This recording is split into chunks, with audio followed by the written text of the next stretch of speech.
Bismillahirrahmanirrahim. Assalamualaikum warahmatullahi wabarakatuh. Alhamdulillahi rabbil alamin. Wassalatu wassalamu ala asrafil anbiya'i wal mursalin, sayyidina wa maulana Muhammadin wa ala alihi wa sahbihi azmain. Subhanaka la ilma lana illa ma 'allamtana innaka antal alimul hakim. Amma ba'd. Para pendengar yang berbahagia, adapun khasanah pagi hari ini dengan tema tausiah, yaitu 3 pesan penting malaikat Jibril alaihi salam kepada kekasih Allah subhanahu wa ta'ala untuk kita umatnya. Para pendengar yang berbahagia, pernah dikisahkan dalam satu riwayat Rasulullah sallallahu alaihi wasallam didatangi oleh malaikat Jibril alaihi salam. Kedatangan malaikat Jibril alaihi salam memberikan pesan yang sejatinya untuk kita umatnya. Pesan pertama, Ishma syitta fa innaka mayyit. Hiduplah sesukahmu, tetapi sesungguhnya engkau pasti akan mati. Kalimat ini merupakan arahan serta peringatan bahwasanya kita yang namanya makhluk bernyawa suatu saat nanti akan menemui yang namanya kematian. Sebagaimana Allah subhanahu wa ta'ala informasikan dalam Al-Quran, A'udzubillahi minasyaitonir rajim. Kullu nafsin dha'iqatul maut. Setiap yang bernyawa pasti akan mati. Quran Surah Al-Ankabut ayat 57. Tidak ada manusia yang hidup kekal di dunia ini.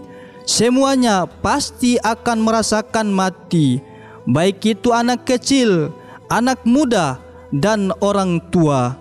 Namun terkadang kita menganggap bahwa kematian mendahului orang tua dan orang-orang yang berpenyakit, sehingga banyak dari kalangan anak muda kita hari ini atau remaja yang enggan untuk melakukan persiapan dengan berdalih masih muda dan masih kuat.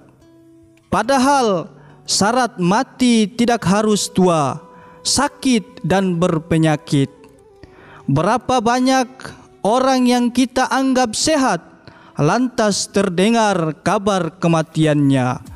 Sahabat pendengar yang berbahagia, lalu pesan yang kedua, wa ahbib man ahbabta fa innaka mufarriq. Dan cintailah siapapun yang engkau suka, tetapi ingatlah engkau akan berpisah dengannya. Bukanlah sebuah celaan bagi kita untuk mencintai siapapun yang kita kehendaki. Namun perlu diingat bahwa orang-orang yang kita cintai hari ini suatu saat nanti pasti kita akan berpisah dengan mereka. Sahabat pendengar yang berbahagia, hendaknya bagi kita di dalam mencintai seseorang, cintailah yang sewajarnya saja. Jangan sampai kecintaan kita kepada istri dan anak-anak melebihi kecintaan kita kepada Allah subhanahu wa ta'ala dan Rasulnya. Jangan sampai kecintaan kita kepada harta, pangkat dan jabatan membuat kita lupa kepada Allah subhanahu wa ta'ala.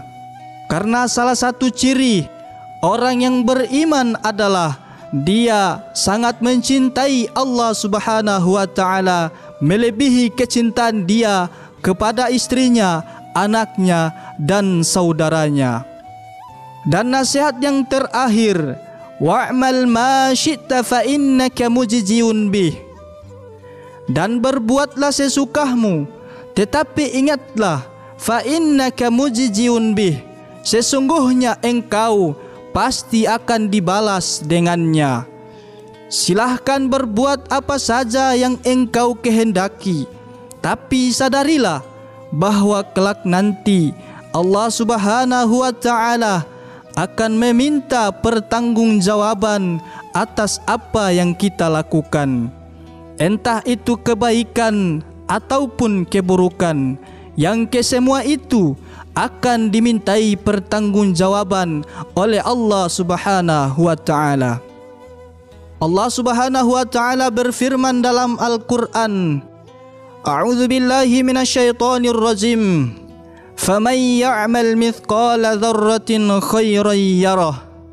Yang artinya, maka barang siapa yang mengerjakan kebaikan seberat zarrah, niscaya dia akan melihat balasannya. Wa may ya'mal mithqala dzarratin syarran yarah. Dan barang siapa yang mengerjakan kejahatan seberat zarrah, niscaya dia akan melihat balasannya. Quran Surah Az-Zalzalah ayat 7 dan 8. Sahabat pendengar yang berbahagia, karena setiap perbuatan kita ada balasannya yang setimpal, maka berfikir sebelum bertindak adalah suatu keharusan. Untuk itu, mumpung kita hari ini masih diberikan kesempatan untuk hidup, maka manfaatkanlah isi episode kehidupan kita dengan sebaik-baiknya, agar mengantarkan kita kepada orang-orang yang beruntung, bukan orang-orang yang merugi. Amin, amin ya rabbal alamin.